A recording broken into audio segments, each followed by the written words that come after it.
Precisa-se de pregadores profundos. E ninguém está pensando necessariamente em eruditos, que quando se expressam de forma clara e com linguagem simples, são sempre bem-vindos. Também ninguém está falando aqui daqueles que procuram temas inéditos, diferentes, porque até mesmo uma pessoa tola pode pegar um tema assim e apresentá-lo de forma desequilibrada.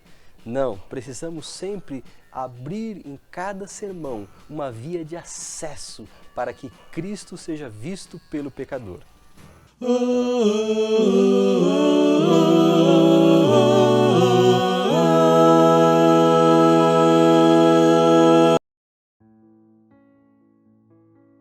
A necessidade é de um púlpito com uma mensagem lúcida, viva, não apenas uma linguagem renovada, mas que fique claro que o pregador estudou de forma exaustiva e submissa à palavra de Deus. Se o pregador for um bom contador de histórias, nos entreterá. Se for eloquente, nos arrebatará. Se for bem-humorado, nos divertirá. Se for lógico, nos convencerá. Mas se for bíblico em sua abordagem, nos levará a uma transformação. Dá para entender porque tão poucos saem transformados após ouvirem sermões nas maiores congregações evangélicas? Porque não faltam pregadores lógicos, espirituosos, eloquentes e com boas histórias. Respeito à Bíblia vai muito além do que o uso de 2 ou 3 versos bíblicos entremeados por uma série de causos. É necessário que o contexto histórico e literário norteie a aplicação da passagem. Recentemente, alguém postou uma mensagem de um púlpito cristão onde o pregador apelava as pessoas para amarem o mundo. E ele fez isso usando um texto bíblico de João 3,16, onde se lê que Deus amou o mundo. É óbvio que no Evangelho de João, a palavra mundo não significa a totalidade de pessoas do planeta. Ali a expressão mundo indica os inimigos de Deus. Sim, Deus é tão grande, tão gracioso, que amou seus inimigos.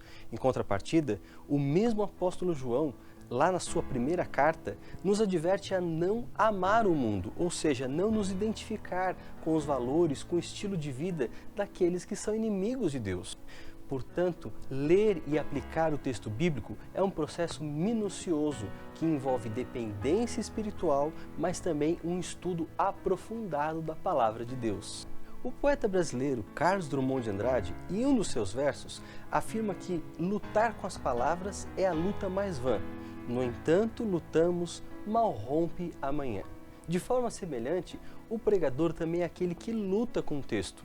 Semelhante a Jacó, ele deve se agarrar à palavra de Deus e não soltá-la até receber a sua bênção.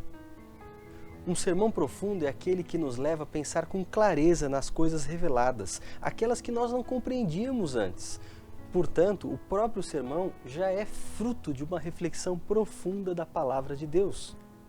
Infelizmente, nós tendemos a nivelar a nossa experiência espiritual com arroubos emocionais, mas não podemos nos esquecer de que Deus se manifesta pela sua palavra e não pelas emoções que são voláteis, que transitam e que logo se dispersam. Uma renovação espiritual, reavivamento e reforma passa também pela renovação do púlpito. Precisamos de um estudo da Bíblia com mais vigor, com mais paixão. Mais do que gente talentosa que tem a habilidade de se comunicar, Deus precisa de pessoas espirituais, humildes, que aprendam aos pés do Salvador e que estudem exaustivamente a Bíblia. É triste ouvir artistas explicando a Bíblia de forma pobre e levando a sua audiência a uma experiência espiritual menor. Se você sente a necessidade de uma reforma no púlpito cristão, compartilhe esse vídeo com seus amigos. Também inscreva-se aqui no canal e conheça outros vídeos aqui sobre assuntos importantes. Nós nos vemos na próxima semana. Um forte abraço!